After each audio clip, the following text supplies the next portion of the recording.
But let's move on now to the Los Angeles Lakers, and we're going to be talking about, obviously, the number 2 overall pick in Lonzo Ball. We're going to be talking about the D'Angelo Russell trade and then the future of this team because, you move away from D'Angelo Russell, you bring in Lonzo Ball. Paul George is still floating out there, so we got a lot to talk about from the Lakers. If you are watching on YouTube, thanks so much. Don't forget to hit that like button and subscribe down below. If you're still listening on BTR, thank you so much. You guys rock, and you guys keep us moving along. But, Dave, let's jump in here. Obviously, our buddy Lonzo Ball and his dad, LeVar Ball, got selected number 2 overall by Magic Johnson and the Los Angeles Lakers. And I think there's a quote, and this is pretty much what is the title of this YouTube segment. Can Lonzo Ball take the Lakers to the playoffs this year? Christ. LeVar Ball. I mean, we just start with LeVar Ball opened his mouth, and that is how we got this title.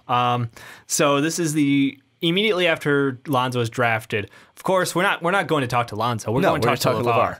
So LeVar comes up with the amazing statement. I'm going to tell you what. Lonzo Ball is going to take the Lakers to the playoffs his first year. Come see me when he does. I'll have on another hat that'll say, I told you so. So, about Lonzo, and really, we saw the resurgence in UCLA last year with Lonzo coming over, this, I think it was 14-17 team or 15-17 team coming to a team that was top 10 in the nation, top 15 in the nation in UCLA. So, I mean, we've seen Lonzo at least pick it up before. I mean, Lonzo has been able to do this. I don't think it's going to happen in the NBA. I don't think anyone thinks it's going to happen in the NBA. That's asking a lot. But do you think that there is any way possible that Lonzo could help the Lakers improve significantly? Not saying a playoff team, but we did see them get to a hot start last year. They were off to a really hot start. Can Lonzo help them get to a hot start and at least maintain this, and we could see a Laker team that has 30 wins? So here's where I'm left. This is a Laker team that has moved on from D'Angelo Russell. So we have Lonzo at the moment, Jordan Clarkson at the 2, Brandon Ingram, Randall, and Brook Lopez. Yeah. I mean, it's not a terrible lineup. It's not a good one. It's not a good one, not a great one. Outside of Clarkson and Brook, there's no real scoring threat. The upside is that you do have Lonzo and Brook on the pick and roll, which and the pick and pop, which will be deadly. So I'm happy with that combo. I think his impact is going to be really nice early on. Really, a lot of this is going to have to fall on Ingram continuing to grow in his second year, extending that range, finding his consistency in his shot, and then what are they going to do in free agency at this point, and where's their bench at? Because Lonzo Ball's impact to this team, day one, is I'm going to give you excellent looks at the basket, and I'll provide you potentially with a solid three-point shot.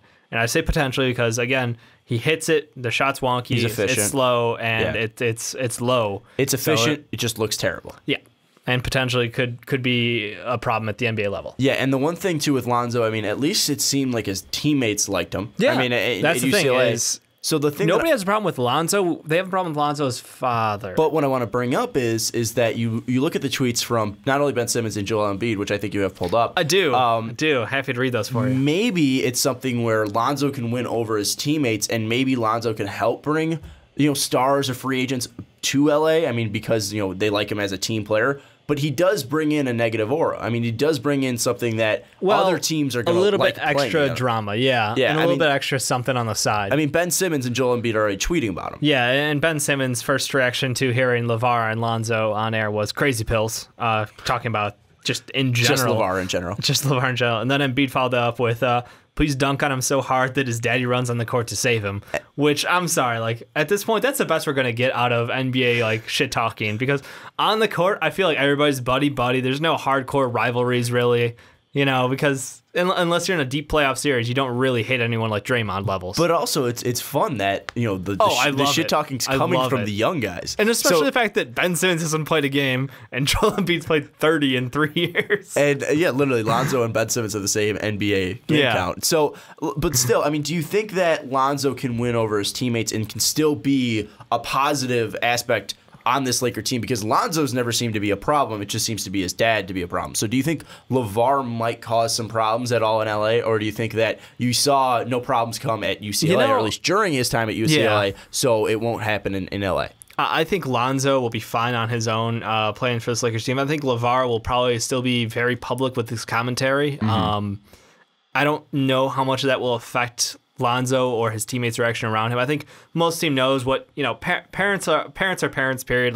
LeVar's just very outgoing, and he's also trying to establish a billion-dollar brand. Yeah. So like with that in mind, I think everybody kind of understands the way the gimmick's been going, especially over these last couple of months. We've come to expect a certain level of crazy out of him, which is fine. So I think Lonzo's impact and like his teammates understand that. I think they'll be along fine. And again, like you said, Lonzo seems to be a great locker room guy by all accounts from UCLA. So I'm not super concerned with him coming in and fitting in with this team and making sure that like he has a good relationship and possibly grows into a leader of this team. So no major concerns there. And it's not really the fact that LeVar is going to say something that might offend Brooke Lopez or Jordan Clarkson, whoever it is. It's just the fact that the media will eat up any comment. Absolutely. And then that might affect their play. And that's the only thing we bring up LeVar, because Lonzo seems like a great kid. Yep. He seems like a talented kid, both on and off the court. He seems like he's a level-headed kid. So, Lonzo's going to be fine. And I think Lonzo, again, is a good player. I think it was the right pick for Los Angeles. Yeah. But we kind of saw the writing in stone that they were going to take him once this D'Angelo Russell trade happened. So let's talk about that trade. D'Angelo Russell and Timofey Mozgov, they got rid of the contract after a year, go to Brooklyn for Brooke Lopez and the 27th pick in the NBA draft. What were your thoughts when this happened? Who won the trade? And ultimately, how does Brooke Lopez benefit the Lakers? So I think the winner is still out. Like this right now, there is no impact to me because the Lakers have a very clear path right now. They wanted to move Mozgov's contract, which was horrendous. Thank you, Kupchak. Thank you, boss. Yep. And in order to do that, they had to move D'Angelo Russell with them because they were so sure they're taking Lonzo. It's a risk they're willing to take. So honestly, Mozgov, don't care. No effect to me there.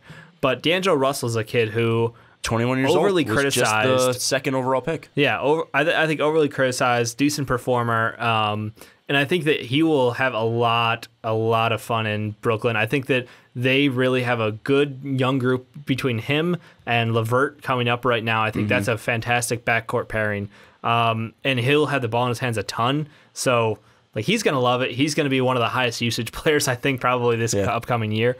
But on the other hand, I can't give the win over to the Lakers just for getting Brooke Lopez for 1 year because obviously it's the bigger picture that they're worried about. It's now this opens up the fact that we could go out and sign a Paul George, LeBron James. We could sign LeBron James at the same time after Brooke Lopez's contract expires. So in itself, Brooke Lopez for D'Angelo Russell, I don't think that I don't think that LA wins on that. I feel like D'Angelo, especially with his contract rights, bird rights intact, all of that stuff, like there's a ton of value to a kid who is so young and so talented. But again, locker room fit maybe wasn't there. And Magic spoke about this, actually. That's the thing is that you see what he said right after they drafted him. And they're saying you get a great player, you get a fantastic pick, good job to Genie, and this was on Twitter. Genie, Kupchak, and I think he threw in Jim there as well. And now he's coming out, and you read the quote before we started, that he was not a right locker room player. We wish him the best. He was a great player, but he wasn't a leader. I needed a leader. And you got someone that can make the other players better and somebody that the other players want to play with. And that's a big thing. That is a damning statement. So when you look at this, and D'Angelo Russell, and the fact that he's saying a player that people want to play with, D'Angelo Russell, how much will that affect his play? I mean, did you see that at all on when you're watching the Lakers? Did you see that? Yeah, there was a lot of. I mean, obviously off the court, for sure. Off the court, there was some. Obviously, after the whole like cell phone incident, like fine, I get it, but their coaching staff did them no favors by absolutely murdering any momentum that he had building or letting him play through funks. Like it was clearly that they wanted very little to do with him, and they weren't going to give him a chance to make up for it on the court. So I think that was a very poor choice on their part, especially for a young kid. I mean, come on, let the kid learn, grow. Like, we're going to do stupid stuff. We're young. Just accept it and try to contain it as best as you can. The fact that they didn't let him play it out on the court as much as he should have his first year, and then into his second year when they got off to that hot start, all of a sudden it was like, oh wait, we're tanking. We're moving Lou Will. And then all of a sudden you start to see the offense change. You start to see different levels of play, and that's where I had my concerns. Like, something's not right. I still see D'Angelo Russell as a potential all-star in the future, but again, he is not the get everybody on the team, looped in. We're not all gonna be on the, on the party bus together. It's not him. He's not that locker room presence. He is someone who is a pure scorer. He loves to win. He loves taking the big shot. He's not afraid of that. He's not gonna shy away, which is definitely something you need. But the question is, because they were in such a young locker room, I think they expected Deng to be a good mentor in there. They expected Mozgov to come in with that playoff experience and that pedigree, and really they didn't get that out of them. And I think that locker room was just, honestly, I mean, Luke Walton was doing his best to contain that locker room, but like, I think that there were some serious cracks in the foundation. Well, and one thing, too, with D'Angelo Russell, and before we move on to the Lakers' future, I want to say this, is that I think it's a win-win for both the Lakers and D'Angelo Russell, because I think Brooklyn obviously is a winner. You're getting a young kid. You're moving Brook Lopez. You're getting a guy that's, he's still young, 21 years old, has the potential to be an all-star. Even if he doesn't pan out, I mean, the Nets aren't going where with Brook Lopez. It's not like you're trading away a piece that's going to win you a championship. Brooklyn's in the crap. Why not take a shot at D'Angelo Russell? And there was a chance that they weren't even going to re-sign him after his contract ended anyway. So get something. It's a win for Brooklyn. And the fact that they could get a potential all-star for a kid on his first contract still, huge value. I think it's a win for Brooklyn, even if he doesn't pan out, because you at least tried something. It doesn't work out. I will take you on that. Yeah, it doesn't win. So Brooklyn's a win, but it's a win for D'Angelo Russell because he's getting a fresh start. He can really make his own locker room in Brooklyn, and he's getting to a Brooklyn team without any pressure, and also a Brooklyn team that is having focus on rebuilding, on retooling, on having young players in there. It seems like a fun atmosphere. Sean Marks knows what he's doing. It seems like that this team is moving in the right direction. He's got a decent mentor in Jeremy Lin, a guy that did get a lot of shit throughout his career for no reason. He just had a couple good games in New York. I feel a little bad for him because, like, for Jalen? Yeah, because he goes to Houston to be their lead guard, and then Harden comes in and takes it. And now he's in New York to be the lead guard. He got injured last year. He even had his LA stuff. And oh God, I almost blocked out the LA years. Jesus. But I mean, he's gone through stuff like D'Angelo Russell. But he's still a quality player, and I think a great six man. So So I mean, I look at this and I think it's a win for D'Angelo Russell, fresh start. But I think it's a win for the Lakers because. Also, I think it's a win for D'Angelo Russell because it's going to force him to change his attitude. Because if he's in the Lakers locker room, he's just going to either get used to or get put down. Yeah. D'Angelo Russell now getting away from that at least can clear his mind. It's a fresh start. And get a fresh start. And the Lakers are also helping his career by moving away, by letting him know that you can't act like this as an NBA player. If this if what Magic is saying is true, I think the Lakers obviously get rid of a kind of a detriment to your team locker room in D'Angelo Russell, and you're at least choosing a direction. You're choosing the Lonzo direction. You're choosing the Ingram direction. On Lonzo and Ingram, and the fact that they can get a Paul George and potentially another max contract, which I mean that takes balls. And I will tell you, like, that is not a move that a lot of brand new ownership would make. And Magic Johnson is just like, you know what? We're going 0 to 100 real quick, and we're going to go for everything. We're going for Paul George. We might even trade for him, like, before his contract's up. Don't take the risk that he goes to free agency and, like some other team better. Well, and the one thing, too, with Magic, I mean, he obviously had time with the Los Angeles Dodgers, with that ownership. And he was in that ownership that team. Yeah. And you've seen Los Angeles go from a team that was kind of stuck in the mud with Don Mattingly, and then they bring in Dave Roberts, and you kind of see a push towards the future and going towards this future. And obviously that Kershaw, so I mean it's easy to build around that, but you still see the at least the new fresh faces that they brought in, like the Jack Petersons, Corey Seager. This might be going off over basketball fans, but Corey Seager's, Jack Petersons, Cody Bellinger. They got Urias. They had still a lot of youth on that team, and then they brought in some free agents, and they helped build veterans around them. So maybe Magic's taking that direction, and he knows basketball better than baseball, obviously. So looking at the future, what should be the next move for the Lakers? Play out the season, I think, for sure. Add veterans, not sign them to a crazy Deng or Mozgov contract for this year. Christ. I think that's pretty, for I think sure that's what they're going to do. I expect to see a couple of one-year contracts on guys in free agency. They definitely want to keep their options open for this next year's free agency class is going to be bonkers. Maybe some team options. I mean, I could see team options. Because if he doesn't work out, then cut him. Right. So 1-on-1s or something like that. Yeah, that's fair. Honestly, though, I think that they're going to have to pull the trigger on the Paul George thing. Everybody's saying it's not worth it. He's going to come to you in free agency. It's guaranteed. And as we're recording this, there's always rumors about people being moved. So it's hard to say. But I think that is the safest route because you've already committed to getting Brook Lopez there as your 1 year stopgap for a contract, and then you're going all in on two max contracts, not supers. Well, the only problem I see with this is that the fact that the whole rumored trade for Paul George was Clarkson or Randall, Clarkson and or Randall, and then the 27th, 28th. The draft's already passed. So what's the direction when you're going with this trade? And I know you're not a big fan of Julius Randle as a future player. Clarkson seems like a guy that's always in and out on the Lakers. He's never he's fully a solid six man. He's a decent scorer, but I think what we see out of him is what you get. I don't know if there's much growth left. Yeah, and the thing with Clarkson is we've heard rumors of him moving on in the future. Yeah. It never seems like he's a solid plan for the Lakers' future. So looking at this Paul George thing, is it okay to give up those guys because you know you're going to get Paul George and secure Paul George and can still offer him more money than anybody else? And then get a max contract in free agency the following year too.